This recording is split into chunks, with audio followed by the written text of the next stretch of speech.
अस्सलाम वालेकुम, welcome to my channel. आज हम एयरलिंक को डिस्कस करेंगे और एयरलिंक को डिस्कस करने से पहले छोटा सा डिस्क्लेमर आपको देखना पड़ेगा, उसके बाद हम अपनी बात स्टार्ट करते हैं। जी वेलकम बैक। और जब हम एयरलिंक को डिस्कस करते हैं तो थोड़ा सा मैं फंडामेंटल उसको टच कर लेता हूँ कि फंडामेंटली ये अच्छा शेयर है, ठीक है। इसकी आप सेल्स देखें, सेल्स इसकी ग्रोइंग है, बहुत बढ़ रही हैं सेल्स, ठीक है। सेल्स इसकी अच्छी हैं।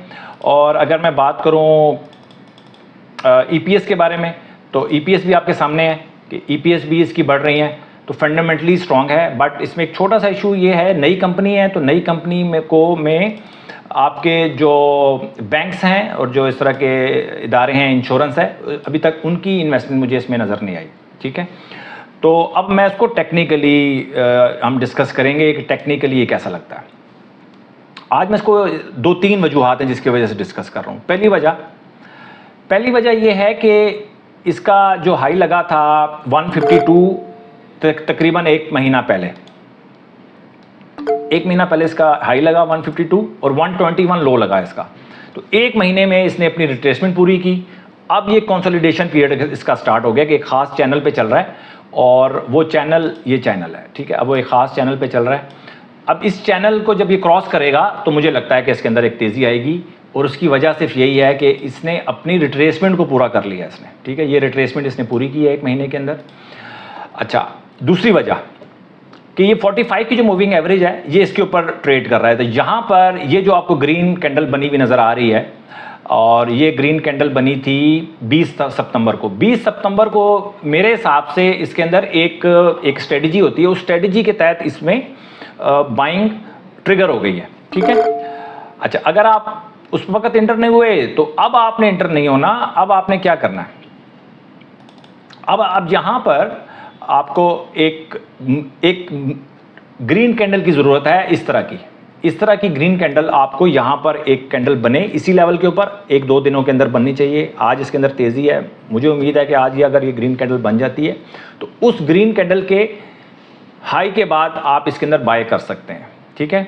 और मेरी रिकमेंडेशंस यहाँ पर उन्हीं के लिए है जो ज़्यादातर स्टॉप लॉस के साथ काम करते हैं, तो वो तो बिल्कुल रिस्क फ्री हैं। लेकिन जो लोग स्टॉप लॉस के साथ काम नहीं करते वो हमेशा जो है वो एक बड़ा रिस्क कैरी करते हैं। ये मैं बार बार कहता हूँ कि जो स्टॉप लॉस के साथ काम करते हैं उनके लिए रिस्क कम होता है स्टॉक मार्केट में, और जो विदाउट स्टॉप लॉस काम करते हैं वो भी एक स्ट्रेटजी है, मुझे उसके ऊपर कोई एतराज़ नहीं है, बट वो एक बड़ा रिस्क कैरी करते हैं। बड़ा रिस्क होता है तो बड़ा प्रॉफिट भी होता है, खैर साथ साथ। अच्छा, पहली वजह तो ये होगी कि उसने एक रिट्रेसमेंट पूरी की है और 45 की मूविंग एवरेज पे आया। यहाँ पर अगर एक ग्रीन कैंडल बनती है तो उसके बाद ये अपनी मूवमेंट, अपना जो इसका जो अपवर्ड जो इसकी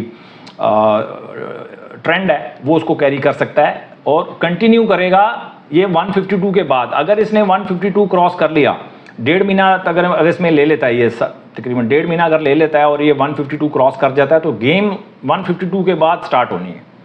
ये मत समझिएगा कि यहाँ से यहाँ तक ऊपर चला जाएगा तो बहुत बड़ा तीर मार लेगा। असल गेम इसकी होनी है 152 के बाद, ठीक है जी।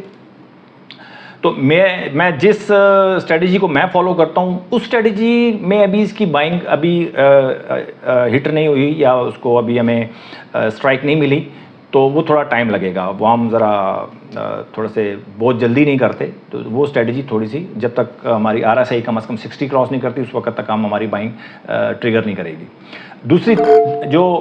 तीसरी वजह जो है, सबसे बड़ी वजह जो है वो ये है कि ये इसने यहाँ पर RSI में 40 का RSI पे सपोर्ट ले ली है, ठीक है। 45 पे भी, जो 45 की मूविंग एवरेज है यहाँ पर भी इसने सपोर्ट ले ली और नीचे RSI पे भी इसने 40 पे इसने सपोर्ट लेकर ऊपर आई है, ठीक है। तो ये 2 वजूहात लग रही हैं मुझे कि एयरलिंक, और दूसरा इसके वॉल्यूम्स थोड़े बेहतर हैं। वो वॉल्यूम्स नहीं हैं जो तेज़ी के वक्त थे, बट यहाँ से अगर ये वॉल्यूम थोड़े से और बेहतर होते हैं तो इसके अंदर मूव आ सकती है और इसको आप अपनी वॉच लिस्ट में लेकर आएँ। थोड़ा सा इंतज़ार कर लें, इसको बढ़ने दें और ये वाला लेवल क्रॉस होने दें। कम से कम 135 का लेवल जब तक क्रॉस नहीं होता उस वक्त तक ये स्ट्रॉन्ग नहीं होगा। थोड़ा सा सब्र के साथ काम करें और मकसद सिर्फ यही है कि समझाना कि आप किसी क्राइटेरिया के तहत काम करें। कोई क्राइटेरिया अगर नहीं है, वैसे ही मैंने कह दिया, किसी ने कह दिया, आपने बाइंग कर ली, वो क्राइटेरिया ठीक नहीं है, समझें। आज मैंने थोड़ा सा समझाने की कोशिश की है कि क्या रीज़न है कि मैं एयरलिंक के बारे में वीडियो बना रहा हूँ। एक तो वॉल्यूम बहुत ज़्यादा है और अच्छा, दूसरी बात ये है कि इसके साथ साथ मैं पूरा सेक्टर जो है वो मैं डिस्कस करना चाहता हूँ। मैंने टेक्नोलॉजी सेक्टर के बारे में कहा था लास्ट वीडियो में कि फॉरेनर्स इसमें दिलचस्पी ले रहे हैं। फॉरेनर्स दिलचस्पी तो ले रहे हैं, बट इसमें अभी तक कोई मूवमेंट मुझे नज़र नहीं आई। क्यों नज़र नहीं आई? एवियन को देख लें, एवियन ड्रॉप है, नीचे की तरफ जा रहा है, ठीक है, टेक्निकली बहुत ज़्यादा वीक है। इसके बाद अगर मैं बात करूँ एवियन, इसके बाद सिस्टम लिमिटेड डाउन, ठीक है, बहुत ज़्यादा डाउन है, फंड टेक्निकली बहुत वीक है। इसके बारे में अगर उसके बाद बात करूं नेटसोल की, नेटसोल भी आप देख लें डाउन, ठीक है। ये 3-4 कंपनीज़ हैं जो कि लीड करती हैं टेक्नोलॉजी सेक्टर को, बट ये डाउन है। टीआरजी को भी अगर आप मिला लेते हैं तो टीआरजी तो वैसे ही टेक्निकली डाउन है। अगर मैं इसका भी चार्ट आपको दिखा देता हूं तो टीआरजी वैसे ही बेचारा जो है वो काफ़ी महीनों से डाउनफॉल का शिकार है, और अब देखते हैं कि इसमें कम मूवमेंट आती है। तो एयरलिंक में काम करते हुए बहुत एहतियात आपने बरतनी है और स्टॉप लॉस के साथ काम करना है। स्टॉप लॉस बहुत ज़रूरी है। और जो लोग बॉटम में फिशिंग करते हैं, यानी कि उनको सस्ते शेयर पसंद है, तो उनके लिए मैं ये वीडियो बना रहा हूँ कि एयरलिंक को आप देख सकते हैं। ये एक बॉटम की स्ट्रेटजी होती है कि 45 की मूविंग एवरेज के ऊपर अगर कोई ग्रीन कैंडल बने तो यहाँ पर हम एक बॉटम कैच कर सकते हैं।